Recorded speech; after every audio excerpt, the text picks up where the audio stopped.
You're listening to the Conversations with KidsPeace podcast. Advice, information, and inspiration from experts at the leading provider of mental and behavioral health services for children, adults, and those who love them. Now, here's your host.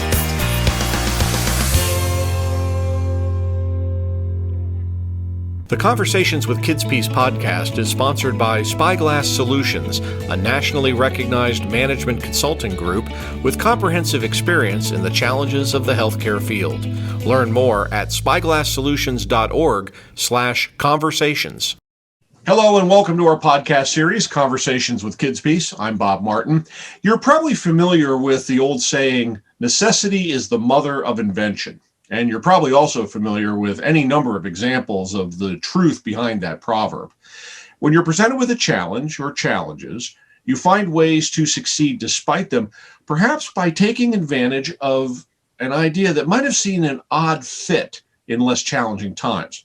Now, all of that is to say, one way that KidsPeace's outpatient programs have addressed their clients' needs despite the COVID-19 pandemic is through an approach not normally associated with mental health services, and that's telehealth.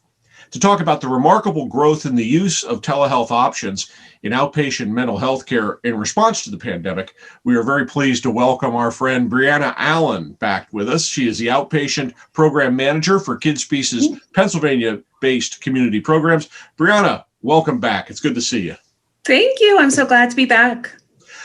Let's get started. If you can give us a brief overview of the services that KidsPeace provides through its outpatient programs and which ones were hampered by the COVID-19 mitigation protocols the most. Sure.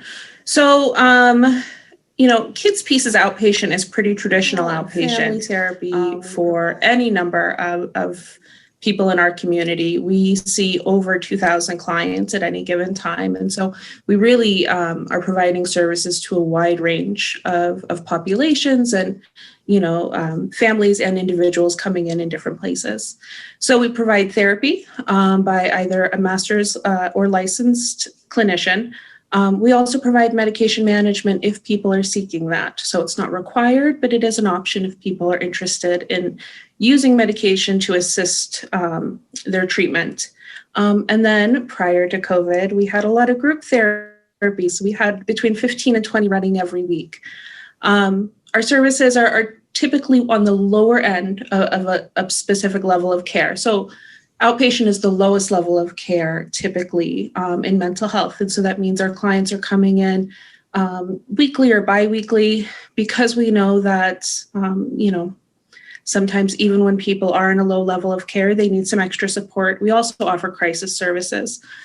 So any of our clients or anyone in the community, even if you're not previously associated with KidsPeace, can come in for a walk-in assessment at any time. That's something we've been running for years, and we've continued to run it through the COVID pandemic. And if somebody is coming in for a crisis assessment, we'll meet with them, review what brought them in, and really help them navigate the mental health system to the most appropriate level of care. Now, I was going to say, when we got into the COVID, what were the impact on those services? So, it felt like everything changed overnight. Everything happened so quickly. And really, we've adapted different services in a couple of different ways. So most of our traditional therapy has been able to be switched over to telehealth. We had a lot of families who for years were coming into our office and suddenly they were having their sessions by Zoom or by phone, so that there was no gap in care while people were making sure that they were able maintaining health and safety. We were able to do that for therapy services and also for medication. Our doctors have been incredibly flexible and just meeting families however they can. And so that's meant a lot of phone calls and Zoom meetings to make sure that medication is working and that if there's any needs, if there's any crisis, that gets addressed in the medication management appointment. What we have done, though, is our crisis services have remained in person.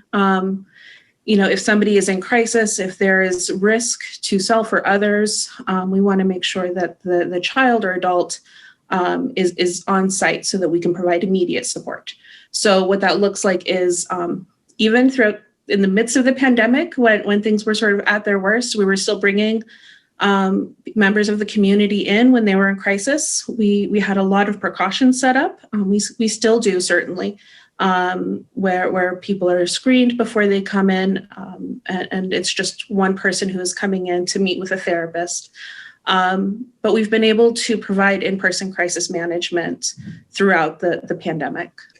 You mentioned in terms of therapy, outside of the crisis that you just mentioned, crisis situation.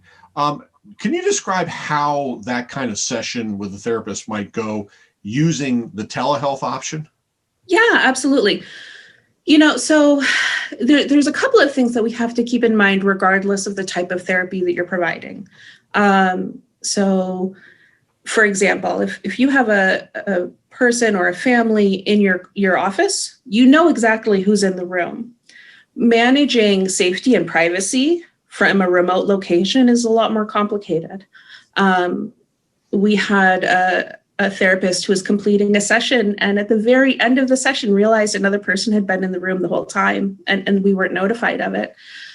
And I think particularly when we have children receiving therapy services where they don't get to make a lot of those decisions, it is hard for us to know who's engaging in services, who is there in the room during the therapy session. So managing privacy, confidentiality, while we're not in control of where the child is, we're not in control of the environment, has been really complicated. We've worked with our families as much as possible to identify a safe and a location in the home that is private to the person receiving therapy. So a bedroom or an office where they can close the door and know that they're talking to their therapist with the same confidentiality that they would have done in the office setting. So that's been a significant hurdle as we're providing services to families in sort of new and unique places, right? So it's easier to identify a room in a house. We've had, families who were driving and wanted to complete a family service. We've had to say things like, we cannot do therapy in the produce section of the grocery store. And so really being able to impress on people that therapy deserves a private and safe place for you to be able to just set aside time for your service. That's been something that it's been an ongoing, barrier to being able to complete services. So we work with our families to really impress on them the importance of that. The other issue that we've come up with, particularly if we have concerns regarding domestic violence or potential abuse in the home, we've worked with families to, if we had maybe a member of a couple that we worried about domestic violence, they had a code word for us to know if we need to stop talking if the partner came into the room, because suddenly they're not in an office separate from everybody else in the family. They're in their own home, and they may not be able to manage who comes into the room or not. So we've really made sure to, while we want to provide services, regardless of where our clients are, we want to be able to meet them where they are. We also want to make sure that we're setting up an environment that is safe and secure for them to do that. So that's really been some of the biggest barriers. In terms of what therapy looks like, for just traditional talk therapy, it hasn't been a huge jump. I think it's weird getting to know people over a screen as opposed to in person. There's a lot of body language that gets missed. There's a lot of just sort of, some of the mannerisms and the way that you build rapport with people that happens, in person. That's been difficult, but it has been something we've been adapting to over the screen. It is a lot trickier to do therapy with 5-year-olds with, the sort of attention span of the Energizer Bunny, and they're going, and having them sit in front of a screen for 45 minutes, it isn't a reasonable request, right? So in those instances, we really loop in the child support system. There's a lot of family games that happen with the therapist while the therapist is on the screen. There's a lot of tasks that get done at home, and they're, reviewing them with the therapist. A lot of games that get played on the screen and coloring that gets done on the screen, so that we can make it feel as close to what they were doing when they were in the office, maybe playing Legos on the floor or coloring together while they chatted. A lot of our work with kids and with adolescents are really activity-based. We spend a lot of time. There's a lot of adults in our office who spend a lot of their days coloring with kids while they're talking with them. And that's because we know that helps kids feel comfortable and it helps build rapport. And so we've tried to mimic that as much as possible while kids are, not only sitting in a Zoom session for sessions with us, but then for their school day before that. We get a lot of kids who are burnt out on it. And so we try to mix it up as much as possible. It's funny because I talked to so many people in different fields, and they have this same dynamic you just outlined, which is that in some ways what the pandemic did was to reveal to us some aspects of what we were doing that was sort of, taken for granted. It was taken for granted that you could control the access for the privacy, for example. Yep, absolutely. And then, like you said, the kids, I was really interested that you were saying about the kids, having the experience of having to do schooling through remote and then trying to get to, the therapeutic place with them while they're doing that. That's really, I think so many fields, and certainly our field is one of them, is discovering more about what we're doing and what really is at the core of it, because it got taken away. That's that old, talking about old phrases, the old phrase of, you never know what you have till it's gone kind of thing. I want to go back just to something you said earlier in regards, because we've been talking a lot about the walk-in assessments that we do, the free sessions. And you mentioned that when it comes to crisis, it sounds as if telehealth really is not something that we can sort of incorporate a lot into that. Mm-hmm. And is that basically what you found? Yeah. So we really, if we think that somebody is a risk to themselves or others, if we think that they need immediate care and can't wait for a telehealth session, or if they just need in-person care, we really want to get them on the location with us. And that's for a couple of reasons. We often have families who bring children in for an assessment who maybe have been in crisis, who have made threats to hurt themselves or somebody else. And the parents in that moment get the extra support of having safe adults with them who can help them manage what is the best choices for my child and how do I safely get them there. The other thing that we know that is being able to have sort of a non-involved third party come and talk with the child, talk with the parent, or just talk with the adult in the case of an adult coming in, can help de-escalate the situation and help them plan for what is the next 24 hours going to look like? How are we going to keep everyone safe? Do we need to look at an inpatient hospitalization? Do we need to look at another higher level of care? Or can we wait to begin services? And being able to de-escalate with a third party is, sort of just the snippet of what happens in the therapy session anyways, but we're really interjecting it into a crisis to be able to de-escalate the family and think through what is the best practice or the best choice for the family. The other thing I think is the mental health system is difficult to navigate at times, even in the best of circumstances. And right now, where so many services are being sort of adapted and some services are limited during the pandemic, it is really helpful to have somebody who, as a professional, is comfortable navigating these systems. You're not just getting referrals on the phone. You're sitting down with somebody, looking at the services available to you, and then we're sending referrals or we're getting you connected with the right person. I think it cuts out a lot of the phone calls and the outreach that parents feel like they have to do while their child is in crisis or while their loved one is in crisis. So we really do. We've asked people to come into the office in those settings.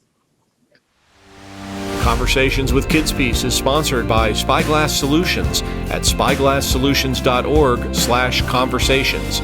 Spyglass offers evidence-based consulting services to help your healthcare organization become more efficient while delivering more positive outcomes for your stakeholders. Spyglass consultants bring hundreds of years of collective experience to bear on the questions you need answered in today's healthcare environment. To To find out how they can help you, visit them at spyglasssolutions.org/conversations. That's spyglasssolutions.org/conversations. Back with Breannah Allen talking about mental health, telehealth, and outpatient mental health treatment. Breannah, can you give us an idea, any insights as to how the clients or patients that are now receiving these services through telehealth feel about that? Yeah, some of them love it. There was sort of this really happy surprise that none of us expected, which is our attendance rates just blew up. We suddenly, instead of having, maybe 2/3 of clients attend or maybe a bit more than that, suddenly 85-90% of people were coming to every appointment. It was incredible. And certainly, during a time when there weren't a lot of happy surprises over the last year, that was certainly a nice one. I think that for the right client, for the right family that telehealth is a good fit for, it really removes a lot of barriers to care, right? So if you are a parent with 3 children in services, that is 3 separate times that you have to take them to an appointment. You have to wait in the waiting room while they're in their appointment. You have to either manage childcare or bring your kids with you. Being able to just be at home and have one of your children receive their service is a real, it is really removing barriers to keeping people in services. We also, I think that telehealth for some of our clients who aren't super comfortable being in new places has been a nice way to keep them in an environment that they enjoy, or that they feel safe and comfortable in while still getting some help. So we had a client who, he was really struggling with, wasn't talking much in an in-person intake because we do still have some limited in-person appointments, and really was struggling with it. So his next appointment was by Zoom, and he was like a chatterbox, and nobody saw that coming. And the therapist said, something seems different. And he was in his own room, and he kind of had his preferred items around him, and he could kind of, relax in his chair, and he wasn't feeling like he had to, he was in an uncomfortable space. And it was this entirely different experience because for him, telehealth seems to be a really, really good fit. So I think there are a lot of people who this is removed barriers. They've been able to more consistently receive their services, more consistently attend their therapy, which we know is an indicator of whether or not therapy is going to work, right? You have to attend consistently in order to get to see benefits from it. So on that hand, or in that way, there has been a lot of people who really love it. But telehealth isn't for everybody. Like I said, I think there's a whole group of 4 and 5-year-olds who are really excited to get back in the office and play Legos again. I think that there's people who just want to be able to move around, interact with the person, with the therapist they're working with. They really do miss coming into the office. And I think one of the things that's happened with telehealth, prior to COVID, telehealth was really limited to often private pay, often people with third-party insurance, people who were not recently in crisis, right? So you had sort of this very small sect of people who were able to receive telehealth. The pendulum has sort of swung in the opposite direction, and it's open to everybody, right? And neither is sort of the perfect fit. Having it all or nothing is really not ever a good fit. But this has been really nice for a lot of people, maybe with county insurance, who previously never would have been able to do telehealth. And this has been a brand new experience for them to be able to get services in the way that feels the most comfortable for them. And that's been really wonderful for them. And we've seen the product of that in their growth, in their progress, and again, in their attendance. People are just able to attend more easily than they were before. It's funny because when you say that, I think of the statistics I've seen about our use of telehealth. And it was, to your point, it was, the first couple months of 2020, there was nothing. Yeah. And came March and we had a few hundred, and then we had 2,000 in April. Yep. And a lot of it is, like you said, the availability by insurance, the availability by, having that capability, and also being comfortable enough and confident enough that you're not putting yourself at risk if you're the client in the pandemic, leads to that figure you mentioned before, the 85-90% people coming in, which is, as you say, for those who are not in the field, that's extraordinary. And it's unheard of. Yeah, right. It's incredible. Yeah. Now, when this all happened and we started talking about telehealth and we saw some of the statistics we saw, I started thinking about the next generation of therapists. And I wonder if you have any thoughts or insights into how the training and education of the next group of professionals in your field might be changed by the fact that telehealth options are now become mainstream. This has been a period of time for all of our clinicians that we've had to be really creative. We've had to, during our clinical meetings and during our treatment team meetings, spend an enormous amount of time talking about what does it look like to provide, for example, trauma-focused services remotely. We have a lot of very evidence-based interventions that we use, and we're all trained to use them in person. And what does it look like now when we're trying to do these interventions across the screen? And it was certainly difficult, but it was a really wonderful growth experience. And I think it's taught everyone to be a little bit more creative, a little bit more thinking out of the box. And that's a good thing, regardless of what comes next. Those are good skills to bring into whatever we're going to need to address next down the road. Based upon what you've seen, we're all looking for what happens after putting the pandemic behind us. But do you think telehealth is an option for outpatient mental health treatment going forward?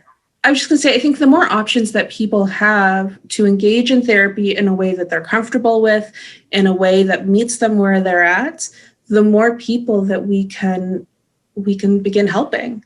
So I think if getting to a physical building shouldn't be the barrier to whether or not a person has access to treatment.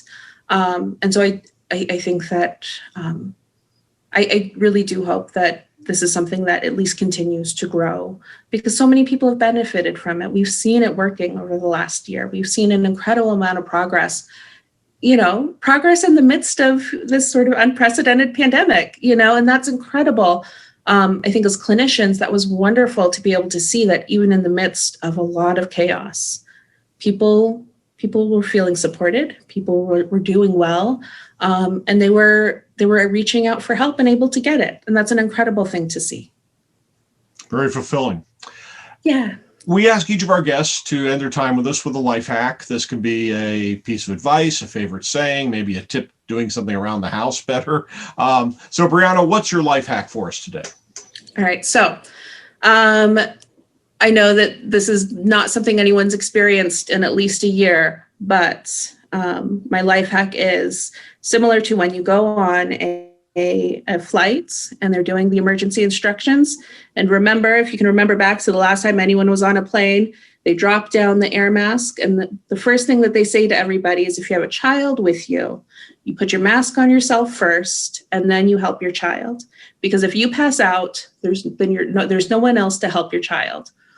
I think one of the nice things that we've done, especially as we're getting parents into help, as we're working with families who've experienced generational trauma, one of the things that we consistently tell them is take care of your own mental health. Take care of yourself, because you're the one who's providing support to all of the people who rely on you.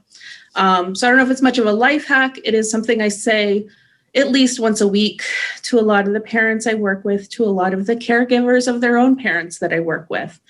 Put your own mask on first, your own air mask on first, and then you can help the people around you.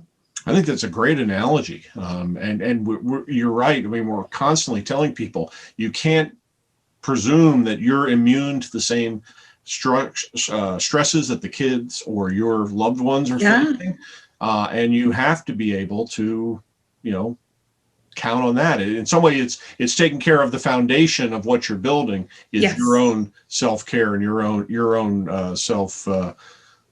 the ability you have to support those people. So I love that that analogy. You're right. Put on your own mask first, and then you can help everybody. So Breannah Allen is outpatient program manager at KidsPeace's Pennsylvania Community Programs, and you can find out more information about those offices and the offerings that are available there, especially during the pandemic here, by visiting kidspeace.org. Breannah, again, thank you for the great conversation. Thank you so much. It was great being back. No problem. The Conversations with KidsPeace podcast is produced by Robbie Allred. I'm Bob Martin. Thank you for joining us. We look forward to having you join us again for more Conversations with KidsPeace. Take care.